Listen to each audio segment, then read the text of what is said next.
Hello and welcome you all students to my channel Gyanjyot. આપણે હાલ જોઈ રહ્યા છીએ સ્ટાન્ડર્ડ 12 ઇંગ્લિશ 013 જેનો કોડ નંબર છે જનરલ સ્ટ્રીમના ક્વેશ્ચન પેપર સોલ્યુશનમાં આપણે અગાઉના વિડીયોમાં સેક્શન એની સંપૂર્ણ માહિતી મેળવી છે। આગળ વધતા હવે આપણે સેક્શન બી તરફ અને ખાસ એમના કમ્પ્રિહેન્શનના પ્રશ્નો જે છે એની સમજૂતી મેળવવાનો પ્રયત્ન કરીશું। નાના નાના એવા મુદ્દાઓ છે જેને આપણે ધ્યાનમાં રાખીશું તો પૂરા માર્ક્સ મેળવી શકાશે, કારણ કે ઘણીવાર આપણા એવા જવાબો રેડી પેક હોય છે જેને આપણે કોપી પેસ્ટ કહી શકીએ। આ પ્રકારના જવાબોથી ઘણીવાર અડધો માર્ક્સ મળે છે, એટલે કે 1 માર્ક્સ પૂરો નથી મળી શકતો। તો આને પણ આપણે સમજવાનો પ્રયત્ન કરીશું અને પ્રશ્નોની જે સિસ્ટમ હોય છે, જેમ કે MCQ હોઈ શકે છે, કમ્પ્લીટ ધ સેન્ટેન્સ હોઈ શકે છે, give the similar words, antonyms હોઈ શકે છે, જે પેપરમાં છે એને આપણે સમજૂતી મેળવીએ। તો સેક્શન બીની વાત કરીશું। Read the extracts and answer the question. Question number 19 to 30. Total 12 marks છે, અહીંયા 12 પ્રશ્નો છે, 12 માર્ક્સ છે, પૂરા માર્ક્સ મેળવીશું। ખાસ જે વિદ્યાર્થીઓની થોડીક સમસ્યા છે કે એમને 25 થી 35 કે 40 માર્ક્સ આવે છે, એમને સેક્શન બી અને સી પર પૂરું ફોકસ કરવું પડશે, કારણ કે આમાં મહત્તમ માર્ક્સ મેળવી શકાય એવા હોય છે। તો જોઈએ પ્રશ્ન। ખાસ યાદ રાખીશું વિદ્યાર્થી મિત્રો કે આપણે જ્યારે પ્રેક્ટિસ કરતા હોય ત્યારે પેરેગ્રાફને પણ સમજવું જોઈએ અને પ્રશ્નોને પણ સમજવું જોઈએ, પણ પરીક્ષા દરમિયાન આપણે પ્રશ્નને પહેલાં સમજીશું, પછી પેરેગ્રાફને સમજવું જોઈએ, તો આપણો સમય બચી શકે। કારણ કે જ્યારે આપણે તૈયારી કરતા હોઈએ ત્યારે તો પ્રશ્નો કોઈ પણ હોઈ શકે છે, ભલે નીચે 2 આપેલા હશે, પણ જ્યારે પ્રેક્ટિસ કરતા હોઈએ ત્યારે એના સિવાયના પણ વિકલ્પો વિચારવા જોઈએ કે આ પ્રશ્નો તો છે પણ બીજા પણ હોઈ શકે, તો એ રીતે આપણે પેરેગ્રાફને સમજવું। હાલ આપણે પેપરની વાત કરીશું। કલર મેચ કરવાનો પ્રયત્ન કર્યો છે, બિલકુલ સરળ વાત કરી છે, શોર્ટમાં સમજાવવાનો પ્રયત્ન કરીશું। તો પેરેગ્રાફ જે છે એ છે what was a complex man unforgettable world ડિઝનીનો પેરેગ્રાફ આપ્યો છે। પ્રશ્નો જોઈશું તો ઇઝીલી તમારો ટાઈમ બચશે કે તમે ટાઈમ લિમિટમાં ઝડપથી જવાબો આપી શકશો। પ્રશ્ન નંબર 19 શું કહે છે પહેલાં એ સમજીએ કે પ્રશ્ન 19 છે કે what did the writers and publishers think about Walt. Walt વિશે રાઇટર્સ અને પબ્લિશર્સ જે છે એ શું વિચારે છે, વિચારતા હતા, ડીડ છે, ઓકે। તો અહીંયા આપણને એક જવાબ મળે છે, અહીંયાથી લખ્યું છે કે to the writers and producers and animators who worked with him, એમના માટે શું કહે છે કે હી વોઝ અ જીનિયસ। આ આપણા અહીંયાથી જવાબ છે એક્ઝેક્ટ જોઈએ ને તો કે હી વોઝ અ જીનિયસ, કોણ? Volt was a genius who had an extraordinary ability to add an extra stock of imagination to any story or idea। હવે આ જે જવાબ છે એ રેડી પેક કહી શકાય, કોપી પેસ્ટ કહી શકાય, એટલે એને થોડાક ચેન્જીસ સાથે આપણે લખવો પડશે, એ મેં અહીંયા થોડુંક ચેન્જ કર્યું છે। પ્રશ્ન શું કહે છે કે what did the writers and publishers think, તો આપણે શું કરવું પડશે? ચેન્જ કરવું પડશે, વોટ ડીડને કાઢીને ધ થી સ્ટાર્ટ કરીશું। જોઈએ ધ રાઇટર્સ એન્ડ પબ્લિશર્સ થિંકના બદલે થોટ, કારણ કે અહીંયા ડીડ આપેલું છે, સિમ્પલ પાસ્ટ ટેન્સ છે એટલે આપણે થિંકનો થોટ કરવું પડશે। The writers and publishers thought about Walt that, બરાબર, આ એડ કર્યું છે, he was a genius, third પર્સનની વાત કરવાની, થર્ડ પર્સન સિંગ્યુલર છે વોલ્ટ, તો he was a genius who had an extraordinary ability to add an extra stock of imagination to any story or idea। હવે ઘણીવાર વિદ્યાર્થીઓ શું કરે છે, આઈ લખ્યું છે ફોર એક્ઝામ્પલ, તો આઈ રાઇટર માટે છે, વોલ્ટ ડિઝની માટે છે કે રોય ડિઝની માટે છે, એ પ્રમાણે આપણે થર્ડ પર્સન સિંગ્યુલર આવતું તો સિંગ્યુલર અને પ્લુરલ આવતું તો પ્લુરલ, એ થોડાક ચેન્જ કરવા પડે અને એ રીતે થોડી આ સમજૂતી પણ આપણે સમજવી પડશે। ત્યારબાદ 20 નંબરનો પ્રશ્ન શું કહે છે, the bankers thought that volt, પછી વાક્ય અધૂરું આપ્યું છે એટલે કે એને આપણે પૂરું કરવાનું છે, એક રીતે કહી શકીએ કે કમ્પ્લીટ ધ ફોલોઈંગ સેન્ટેન્સ વાળો પ્રશ્ન છે। તો the bankers thought that Walt was, હવે આપણે એડ કરવું પડશે, Walt was a wild man hell bent for bankruptcy. Pink colour જોઈએ ક્યાં છે, તો જુઓ અહીંયા શું લખ્યું છે, to the bankers who financed us I am sure he seemed like a wild man hell bent for bankruptcy, બરોબર છે, એક જંગલી માણસ જેવું લાગે છે, નાદાર થવાની અણી પર હોય એવું લાગે, ટૂંકમાં આ લખ્યું છે, પણ એ આપણે અહીંયાથી જવાબ કરવો પડશે કે હી સીમ્ડ, એ લોકોને કેવો લાગતો હતો, તો આ થોડુંક ધ્યાન રાખીશું અને આ રીતે ચેન્જ કરીશું। પીડીએફ ચોક્કસ તમે ડિસ્ક્રિપ્શનમાં લિંક દ્વારા ઉપલબ્ધ હશે, અથવા ટેલિગ્રામ ચેનલ જ્ઞાનજ્યોત પરથી પણ પીડીએફના રૂપમાં ડાઉનલોડ કરી શકશો અને આ રીતે શીખી શકો છો। આગળ વધે બીજો પેરેગ્રાફ આપ્યો છે, એના પ્રશ્નો જોઈએ। ધ એડજસ્ટમેન્ટ, નાના અને નાની, શું કહે છે question number 21, what was Nani's firm decision when their son in law got remarried, બરોબર છે, એમનો જે જમાઈ છે એને રીમેરેજ કર્યા ત્યારે એમનું શું ડિસિઝન હતું, ફર્મ ડિસિઝન શું હતું. હવે એમાં શું છે કે પેરેગ્રાફમાં તો આપ્યું છે, પણ એક પ્રકારે જવાબ જે છે ને એને રેડી પેક કોપી પેસ્ટવાળો જવાબ આમાં નહીં મળે, કારણ કે એનો ડિસિઝન જે છે એ ડિસિઝન નથી, એને એક્શન લીધું છે કે ભાઈ પોતાની છોકરીના જે બાળકો છે એમને લઈને સ્કૂપ કરીને જતી રહી છે, પોતાના ઘરે આવી ગઈ છે. તો ડિસિઝન શું છે કે એની જે સાવકી માં છે અથવા એના જે પિતા છે એને મારે નહીં, થ્રેશિંગ એવું લખ્યું છે, મારઝૂડ ન કરે એટલા માટે, બચાવવા માટે લઈ જાય છે. તો ડિસિઝન શું છે કે એના બાળકો એટલે કે એમની છોકરીના બાળકો સુરક્ષિત રહે, પોતાના ઘરે રહે. તો જોઈએ શું કરી શકાય. આન્સર આ રીતે છે કે Nani's firm decision was to take her grandchildren away to save them when their son in law got remarry. બાળકોને બચાવવાનો પ્રયત્ન નાનીનો છે, એના જમાઈના અને એની જે સાવકી માતા છે જેને બાળકોની લેખકની એમનાથી બચાવવા માટે. એનો એક્ઝેક્ટ બેઠો જવાબ અંદર નથી. 22 નંબર ક્વેશ્ચન. વેન ડીડ, ક્યારે, the writer's father marry second time. ક્યારે મેરેજ કર્યા છે એટલે કે સમય જોવાનો છે. એક એવા શબ્દોનો સમૂહ હશે, ફ્રેઝીસ કે જેમાં સમય દર્શાવે. તો જોઈએ શું કહે છે પહેલા જવાબ. Answer the writer's father married. જો અહીંયા આપણે ધ્યાન રાખવાનું, અહીં મેરી છે, અહીંયા આપણે મેરીડ કરવું પડશે. હવે આ સમસ્યા ક્યારે આવે છે કે એવરેજ તમારા 35 કે 40 માર્ક્સ હોય તો કદાચ એક્ઝામિનર એવું વિચારે કે ચલો ને એક આપી, પણ જ્યારે સમસ્યા તમારી એ છે કે 65 70 માર્ક્સ, ત્યારે આમાં પૂરું પછી ધ્યાન આપવું પડે કે તમે મેરીડ કર્યું છે કે ખાલી મેરી કર્યું છે. પછી એમાં અડધો કપાઈ જાય. એટલે આપણા જે 90 અપ લાવવાનાની અપેક્ષાઓવાળા વિદ્યાર્થી હોય, 80+ લાવવા, આ બધાએ ખાસ ધ્યાન રાખવું પડે. The writer's father married second time when the writer and his brother, હવે અહીંયાથી આ જવાબ આપણો એડ કર્યો છે, were at a very young impressionable age. હવે આ જવાબ આપણી પાસે ક્યાં છે એ શોધીએ.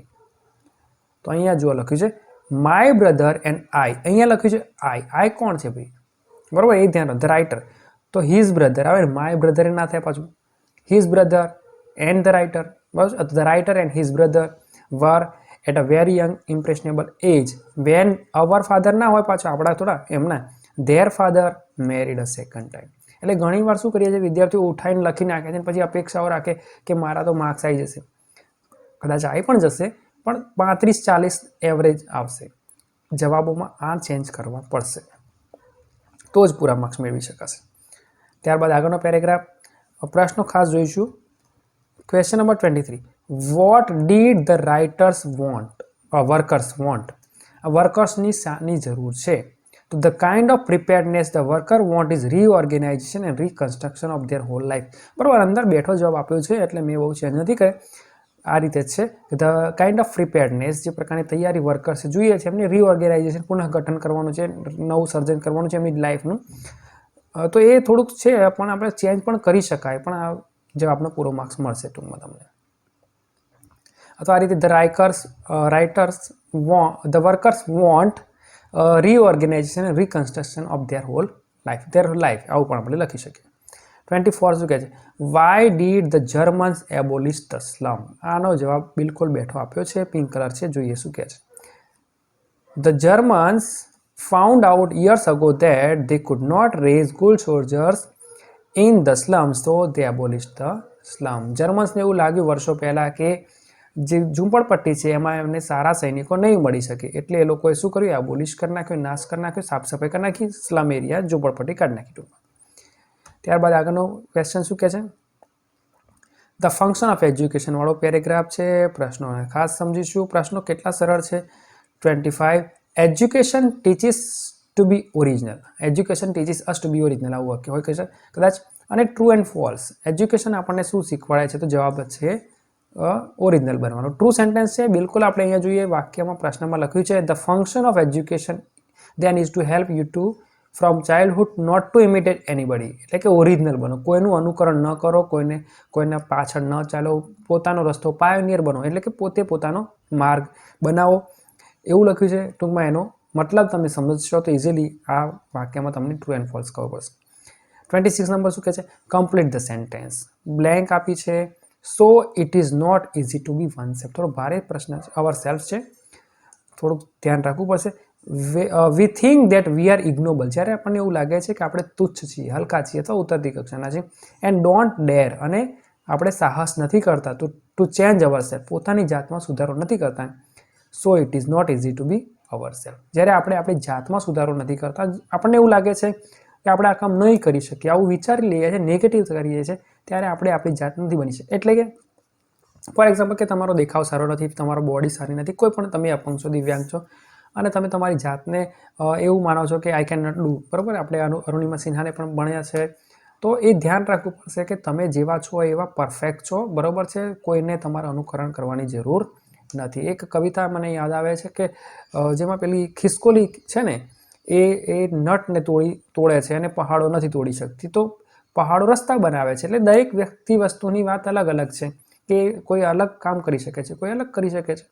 તો દરેક પોતાની જગ્યાએ જहाँ કામ કરે સુઈ વहाँ ક્યાં કરે તલવારી, બરાબર. સુઈથી કપડાં સિવાય, તલવારથી ના સિવાય. એટલે જેનું જેવું કામ, તો જેવા છો એવા બને રહો, એ આપણને એજ્યુકેશન પણ શીખવાડે છે અને આ વાક્યમાં પણ આપણે થોડુંક સમજીશું. ત્યારબાદ આગળનો પેરેગ્રાફ છે હેડેક છે ઓફ ઓલ ધ બ્લેસિંગ. પેરેગ્રાફને જો તમે સમજ્યો હોય તો ખૂબ સારી વાત છે. 27 વિચ બ્લેસિંગ, કેટલો ઇઝ સરળ જવાબ અને પ્રશ્ન પણ. Which blessing is the most useful according to the writer, કયા આશીર્વાદ?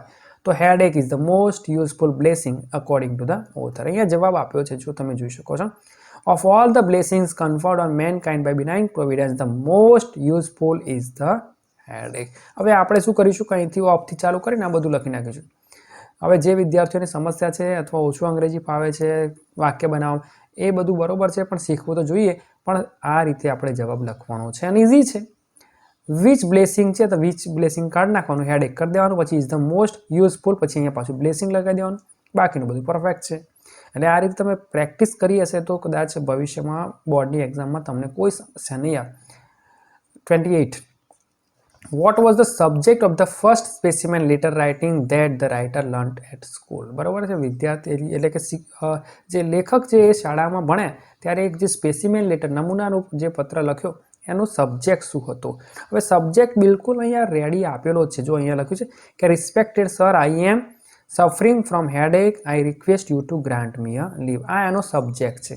પણ આપણે પૂરા વાક્યમાં જવાબ લખવો પડશે અને એના માટે આપણે વાક્યને આ રીતે થોડો ચેન્જ કરવો પડશે કે the subject of the first specimen letter writing that the writer learnt at school was, પછી આ બેઠો જવાબ આપણે લખી નાખ્યો છે. આ તમે પણ લખી શકશો, પણ અગાઉનું વાક્ય પૂરું કરો અને આ પૂરું વાક્ય તમે લખશો તો જ પૂરા માર્ક્સ મળશે. ઇન કેસ બોર્ડ કક્ષાએ, સ્કૂલ કક્ષાએ માર્ક્સ મળતા હોય છે, પણ ભવિષ્યમાં આપણે જ્યારે આગળ જીપીએસસી યુપીએસસીને આ બધું કરવું છે ત્યારે આ બધું શીખવું પડે. એટલે શોર્ટકટ ના અપનાવશો, પ્રેક્ટિસ કરશો તો ભવિષ્યમાં સારા ગુણ મેળવી શકાશે. પેરેગ્રાફ શું કહે છે? ઓકે, ફોરેસ્ટવાળો છે, ગ્રીન ચાર્ટર છે. પ્રશ્ન શું કહે છે?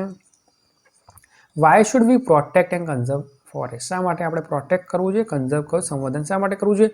તો અહીંયા લખ્યું છે, જો અહીંયા બિલકુલ જવાબ બેઠો છે, પણ થોડાક ચેન્જીસ પણ આપણે કરી શકાય.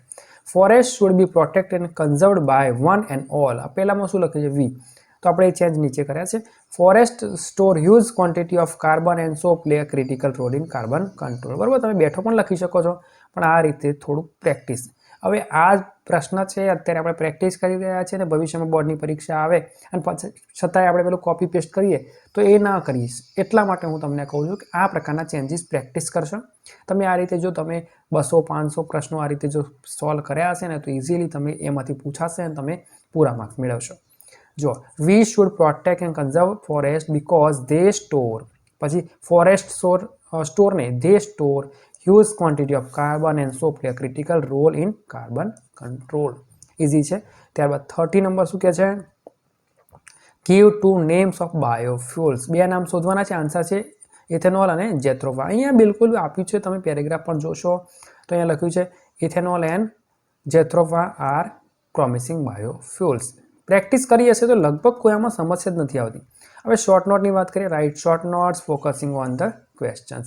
ખાસ ધ્યાન રાખવાનું કે ઘણીવાર આપણે ગોખણપટ્ટી શોર્ટ નોટમાં કરતા હોય છે તો કદાચ સમસ્યા આવશે. એટલે પ્રશ્નોથી જવાબ આપવાનો પ્રયત્ન કરીએ, જેમ કે વોટ ઇઝ ધ કન્ડિશન, પછી what are the which are the rules, obstacles છે, બરાબર છે, વેન વિલ વી ફીલ લવ. એટલે આ પ્રકારના છે પ્રશ્નોની સોલ્યુશન કરશો પરીક્ષામાં પણ અને ગેર પણ જ્યારે પ્રેક્ટિસ કરતા તો ઇઝી રહેશે. તમે એ પ્રકારે કર્યું છે. તો જો પહેલો પ્રશ્ન શું છે કે what is the condition for love? તો જુઓ, virtues that we must have like, જો જે ગુણો આપણામાં હોવા જોઈએ જ એ છે ફોરગિવનેસ, warmth, contentment, peace, goodness is the condition for making love. આપણામાં સદગુણો હોવા જોઈએ. સદગુણો કેવા છે?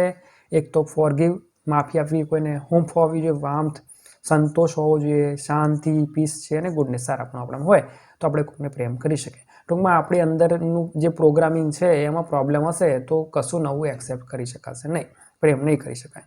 પછી વી શુડ ટર્ન ઓફ, આપણે શું કરવું જોઈએ? જો રૂલ્સ અહીંયા લખ્યા છે કે રૂલ્સ શું છે, તો અહીંયા શું કરી શકાય કે વી શુડ ટર્ન ઓફ, આપણે રદ કરવું પડે, ડિલીટ કરવું પડે, એક રીતે કહી શકાય.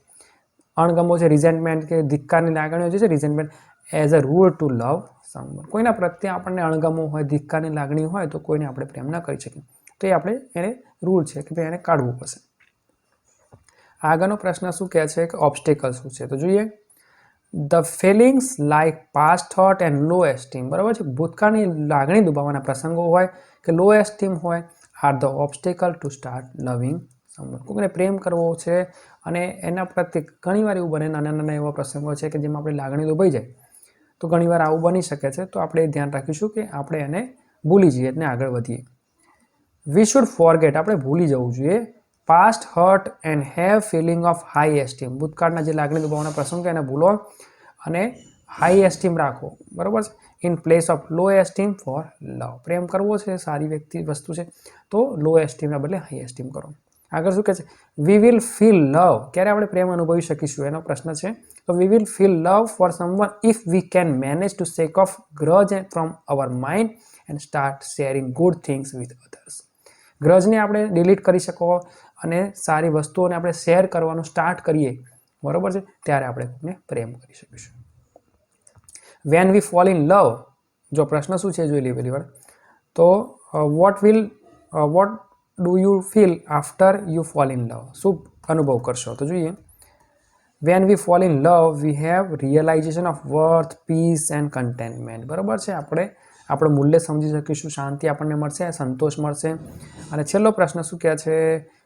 Vote should one do to make love with others, બરાબર, અન્યને પ્રેમ કરવા માટે શું કરવું પડે? તો to make love with others one should discard vicious feelings and replace them with virtues. Negative ઇમોશન્સને આપણે કાઢી નાખવાની છે, તો જ એક જગ્યા થશે અને પોઝિટિવ ફિલિંગ્સ માટે, અને આપણે પછી એકબીજાને પ્રેમ કરી શકીશું. બંધુત્વની ભાવના, ફ્રેટર્નિટીની વાત કરવાની છે આ બધી, એટલે ઇઝી રહેશે. અને ખરાબ લાગણીઓ, ખરાબ જે ભૂતકાળની લાગણીઓ છે, ભૂતકાળના પ્રસંગો છે, એને દૂર કરવા પડશે. ઓપ્શન જોઈએ. ઓર શું કહે છે? Sojourner Truth and her life struggle. પ્રશ્ન ફટાફટ જોઈ લઈએ કે બોર્ન ક્યાં થયો છે એનો, પછી what was done to Sojourner repeatedly right from her ચાઇલ્ડહુડથી અને બાળપણ સાથે કઈ ઘટનાઓ બની છે, ફાઇનલી ક્યાંય સેટલ થઈ ગઈ છે, અને એને શું કર્યું ડ્યુરિંગ સિવિલ વોર, સોશિયલ સર્વિસની વાત કરવાની છે. What did she do for Negro woman, માટે એને શું કર્યું, અને which speech of hers became famous, બરાબર, આઈન્ટ આઈ એમ વુમન, શું હું સ્ત્રી નથી એ, અને શા માટે, અને વેન ડીડ સી ડાય, બરાબર. આ બધા પ્રશ્નોનો જવાબ આપવાનો પ્રયત્ન કરીએ.